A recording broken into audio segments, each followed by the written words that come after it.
teachers nowadays, the use of English as a medium of instruction for education system. Let us hear a debate from a group of students from second-year section 6 about English. And now let's start. A study made by Amamiyo in the year 2000 on the attitudes of the students, teachers, and parents towards English and Filipino as a medium of instruction provided a direct comparison.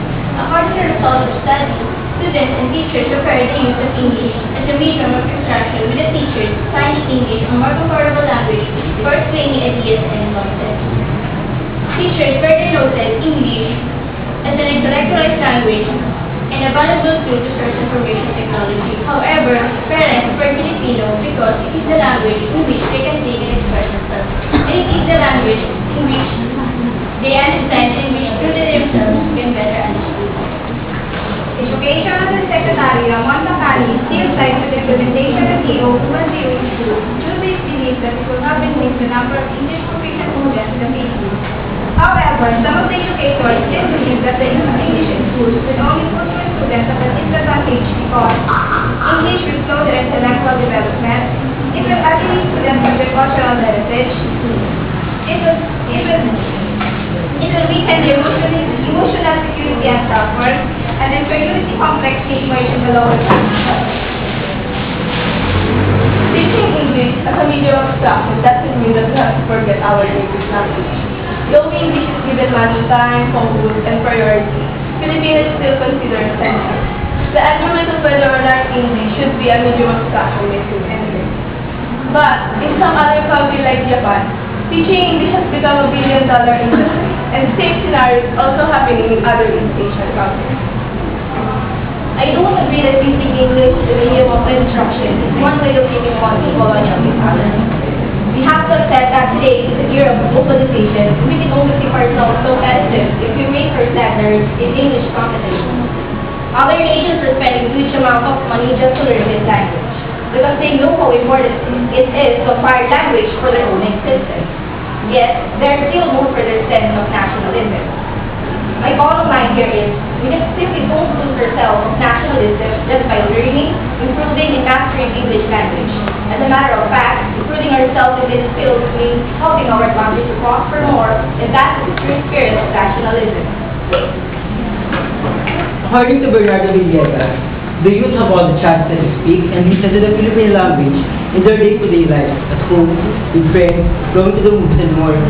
Majority of the youth, however, do not have enough patience in their lives to speak nothing but English. With the goal of increasing number of English proficient Filipinos, the former President Gloria Macapagal-Arroyo implemented Executive Order 210 series of 2003, which established to strengthen the policy of English as the medium of instruction in the educational system in the Philippines. The President's intention in implementing EO 210 is motivated by a concern to keep Filipinos competitive and make them well educated. Line of their first Tagalog intervention of first happened. First of all, early English word organization of sciences. A lot of words borrowed from Latin and Greek. Japanese borrowed a lot of Chinese words, certainly Tagalog and English. Tagalog language can easily understand, so that the student can understand easily. If I were you, English is Tagalog is the best language to learn. To penetrate our hands of time, here is our economic policy of Santa with more than 20 years of our fellow citizens living in dehumanized poverty. We have to find jobs for these marginalized Filipinos by giving them the widest options, including being integrated into the global economy. Thus, we have to facilitate the learning of English for everyone, not only for the high-income families. We can be fluent in Filipino without sacrificing English, and the only practical way to preserve English is by continuing making English the visual of instruction and colleges.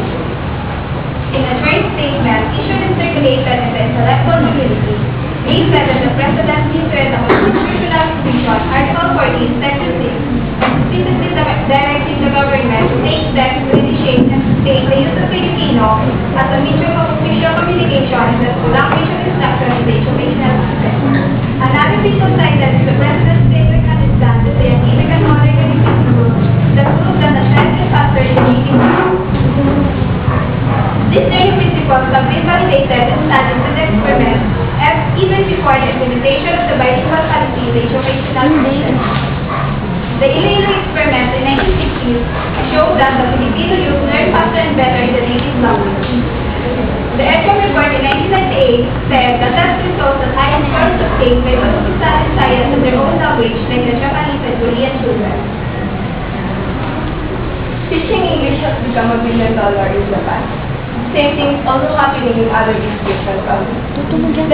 The pressure is getting more recent between the mastery of English and internet usage.